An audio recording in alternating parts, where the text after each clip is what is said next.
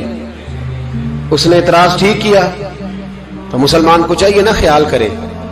ایک یہودی نے لکھا تھا، اس نے کہا تھا جس دن مسلمانوں کی تعداد فجر کی نماز میں اتنی ہو گئی جس دن جتنی جمعے میں ہوتی ہے، اس دن نہ کوئی یہودی سازش کرے گا نہ کوئی عیسائی تلوار نکالے گا۔ شرط یہ ہے کہ یہ اسی طرح فجر پڑھنے آئیں جس طرح جمعہ پڑھنے آتے ہیں، تو پھر کوئی شخص بھی ان کو کسی جگہ شکست دے سکتا تو اپنے ہمارے گناہ ہمیں پریشان کرتے ہیں۔ یہ جتنی آزمائشیں ہیں ان کے پس منظر میں گناہ ہیں۔ ہماری زندگی کے اندر جتنی تکلیفیں، ہماری پریشانیوں کا سبب ہم خود ہیں۔ بہت ساری جگہوں پہ ہم غلطی کرتے ہیں، اس کی ہمیں سزا ملتی ہے۔ غلطی کی سزا۔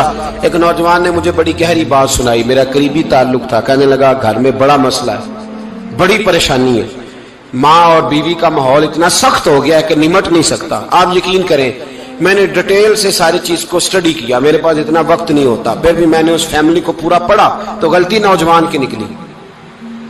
نہ اس پہ اماں اعتبار کرتی ہے نہ بیوی اعتبار کرتی ہے۔ اس نے جھوٹ بول بول کے اس طرح کی ماحول پیدا کر دیا ہے کہ کوئی اس پر اعتماد کرنے کو تیار ہے۔ اگر آپ ناراض نہ ہو تو ایک بات کروں، پتہ ہے گھر میں ماحول کب خراب ہوتا ہے؟ باہر والے ہماری تقریر سنتے ہیں، گھر والے ہمارا عمل دیکھتے ہیں۔ جب وہ دیکھتے ہیں نا کہ یہ کس طرح کا شخص ہے، اس کے رویے، اس کا کردار، اس کا لب و لہجہ کتنا برا ہے اور یہ کردار کا کتنا کمزور ہے۔ اعلیٰ حضرت فرمایا کرتے تھے نیک وہ ہوتا ہے جس کی تنہائی صاف ستھری ہوتی ہے، اس لیے ماحول بگڑ جاتا ہے۔ یہ جو ہم کہتے ہیں نا میرے سجن بڑے بنتے ہیں پھر ٹوٹ جاتے ہیں، کچھ لوگ ایسے ہوتے ہیں جو ان کے پاس جاتا ہے انہی کا ہو جاتا ہے، وہ کہیں اور کے قابل کیوں بھلا؟ اس لیے کہ ان کے کردار میں ٹھنڈک دیکھتا ہے، ان کے لب و لہجے میں مٹھاس دیکھتا ہے، اس شخص میں اتنی خوبصورتی دیکھتا ہے کہ اسی کا بن جاتا ہے۔ حضرت ابراہیم بن ادم کے پاس ایک نوجوان آیا، کہنے لگا میں گناہ کرنا چاہتا ہوں۔ فرمانے لگے بالکل کر، اللہ کا دیا ہوا رزق کھانا چھوڑ دے اور گناہ کر۔ کہنے لگا یہ نہیں ہو سکتا۔ فرمانے لگے چل پھر اس طرح کر، رب کی زمین پہ نہ رہ، کسی اور کی زمین پہ چلا جا۔ کہنے لگا یہ بھی نہیں ہو سکتا۔